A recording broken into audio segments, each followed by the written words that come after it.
મોરબી શહેરના વસંત પ્લોટમાં આવેલા એપાર્ટમેન્ટમાં સામૂહિક આપઘાતની ઘટના બનવા પામી છે, જેમાં એક વેપારી યુવાને તેના પત્ની અને દીકરાએ પોતાના ફ્લેટમાં ઘરની અંદર ત્રણેય ફાંસો ખાઈને અંતિમ પગલું ભર્યું હતું. તો ઘટના સ્થળેથી સુસાઇડ નોટ પણ મળી આવી હતી, જેમાં અંગત કારણોસર પગલું ભર્યાનો ઉલ્લેખ કરવામાં આવ્યો છે. ત્યારે આ ઘટનાની જાણ પોલીસને થતાં ટીમે સ્થળે પહોંચી તમામ મૃતદેહને પોસ્ટમોર્ટમ માટે હોસ્પિટલ ખસેડ્યા હતા અને આગળની કાર્યવાહી હાથ ધરી હતી.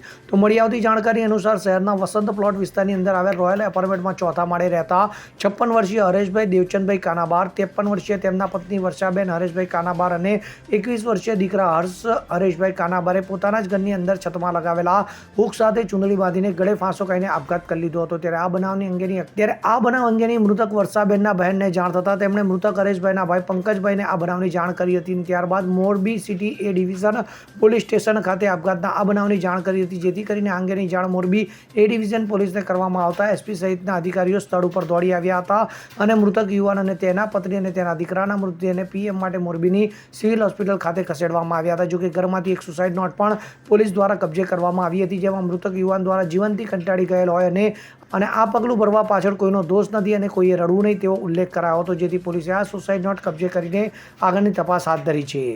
Bureau report CN24 news. હવે જુઓ દેશ દુનિયાની તમામ ખબરો તમારી આંગળીના ટેરવે. ઉઠાવો મોબાઈલ અને ગૂગલ પ્લે સ્ટોર પરથી ડાઉનલોડ કરો અમારી CN24 ન્યૂઝ મોબાઈલ એપ.